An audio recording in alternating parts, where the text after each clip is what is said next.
Good morning. I'm the Reverend Jacqueline Sheldon from St. Paul's Episcopal Church at 220 Valley Street in Willimantic, and I'm delighted to be with you to celebrate a very special time in our year. Well, as you all know, 2 days ago on Friday, we had the special opportunity to celebrate Halloween, which many of us really love very much, the opportunity to dress up and trick or treat and just have a great time. And the day after Halloween is All Saints Day, and many communities, Christian communities, celebrate that day on All Saints Day, or they move it to the Sunday closest to All Saints Day. And that's the time in which all the people who have followed the way of Christ, who we no longer see, who from all these thousands of years, through their ability to love as Christ called them to love, they gave us strength. They give us the witness of strength to love here and now as Christ loves. And that's called All Saints Day, because actually everybody that is following the way of Christ is considered a saint or someone who's practicing to be as loving as they can be, and they're on the journey. So that's kind of what All Saints Day means. And then the next day after that, so it's 1, 2, 3, the October 31st, November 1st, and November 2nd. And November 2nd is called All Souls Day. And that's when everyone is prayed for. And actually, in the earliest tradition of All Souls Day, it was thought of as a time when people believed, and some people still do believe today, in purgatory, so that if you passed from this world and you hadn't quite gotten your act together, then you would go to purgatory, and you'd have to be there for a while until finally somehow your soul was cleansed enough for you to go on to heaven. I don't know the whole story behind that, so I don't want to say too much.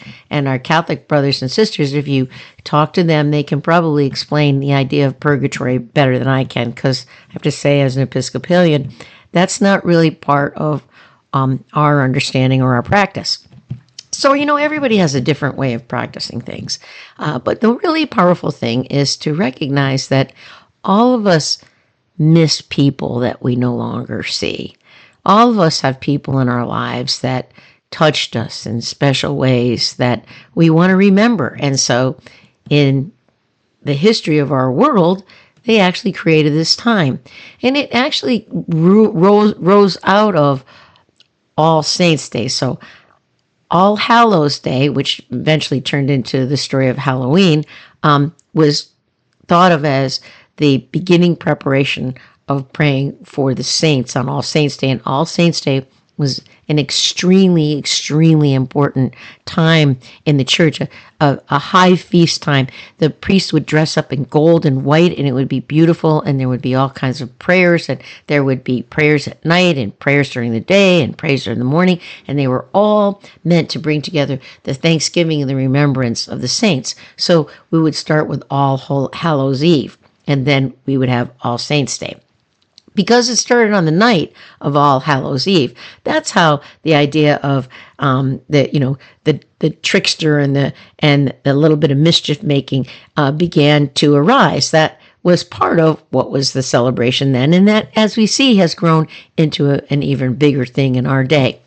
And then we would have this day of All Saints Day on November 1st, which would be a powerful time to remember that those who lived as Christ called them to love and sought to love as Christ called them to love, who brought forward the dream of God's healing love into the world, they were the ones that are remembered. And they're remembered even today. We remember them in a very special way today because they inspire us and strengthen us to go on. It's about human beings loving the best they can and strengthening us and encouraging us to continue in our lives to learn from them in the way that they lived to come forward. So that's what that's all about. And then there is also the celebration from the Mexican tradition called Dia de los Muertos. And that is, again, a multi-day celebration.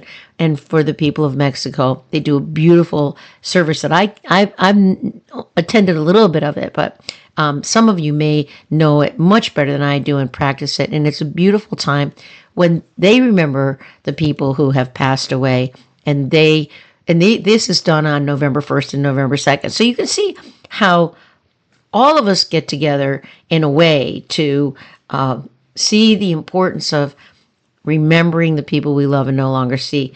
In their celebration, they actually make what they call little altars called ofrendas. I'm probably saying that wrong, so any of our Mexican friends out there, forgive me for my slaughter. But the idea is to actually set up a memorial piece with maybe even some special items of the people that you love, to bring them right into the center of your celebration, to know and love them and remember them and tell stories about them. So this time is just a wonderful, actually beautiful time for us to celebrate and have joy and remember those we love. And not only that, but be encouraged to live the way that we're called to live, to bring the highest amount of love and healing into the world, so that we continue to have beautiful memories of each other and we continue to bring that great love into the world. So with that being said, I want to just thank God for all the people that we all know who have touched us and blessed us, and that we no longer see in flesh, but we carry in soul. Amen. Our reading this morning comes from Luke's Gospel in the 6th chapter, and it's a story of Jesus telling us how to live in order to bring love into the world. Jesus looked out over the crowd of his followers and began to teach them about the way of Creator's good road. Creator's blessing rests on you who are poor and in need. The good road is yours to walk. Creator's blessing rests on you who are hungry now, for you will be filled to the full.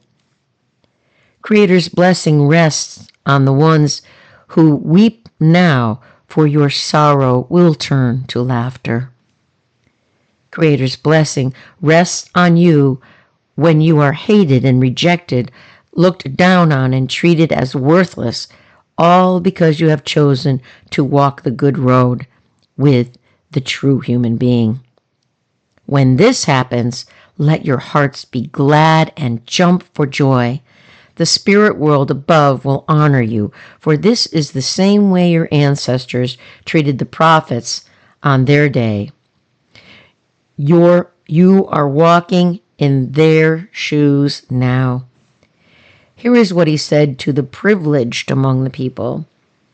Sorrow and trouble will be the end of you who stored up possessions for yourselves, for you have already had a life of ease. Sorrow and trouble will be the end of you who eat your fill now. You will go hungry later. Sorrow and trouble will be the end of you who are laughing about this now, for your own trail of tears is coming. Sorrow and trouble will be your end when others say only good things about you, for that is what our ancestors said about the prophets who told lies. Hear me, you who are listening now. I am telling you to love your enemies. Do good to the ones who look down on you. Return blessing for cursing, and send up good prayers for the ones who give you trouble and pain. If someone slaps you on the side of your face, show the strength of your heart and offer the other side.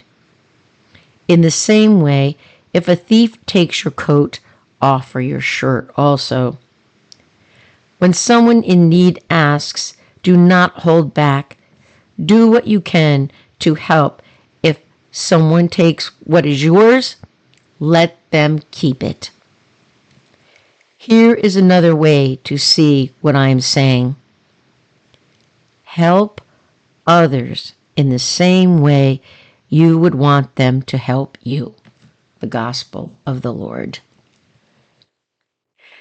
I think this reading is included for All Saints' Day because Jesus is telling us in the Beatitudes, this very special gathering of all of his teachings by the writer of Luke's Gospel, he's telling us how to live in a way that brings love into the world. The important thing to realize is that each one of us is deeply loved by God, and God has a special purpose for each one of us that is particularly meant for us to bring love into the world, into this challenging and dark and broken world.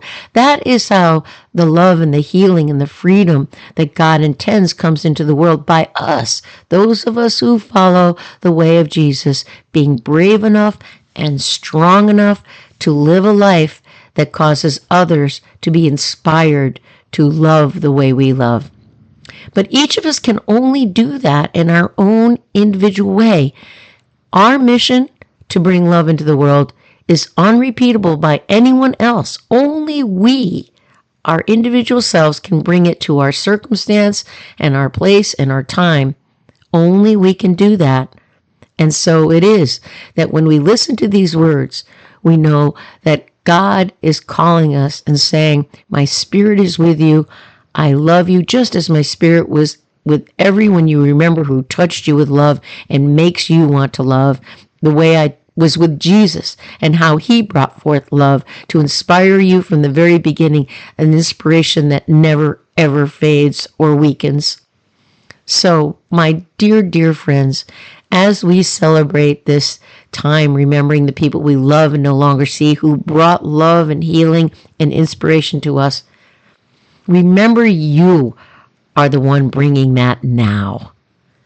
And as you listen to our All Saints' Day song, celebrate with joy your calling and those who have loved you before and those who will be after you, that will be inspired by your love.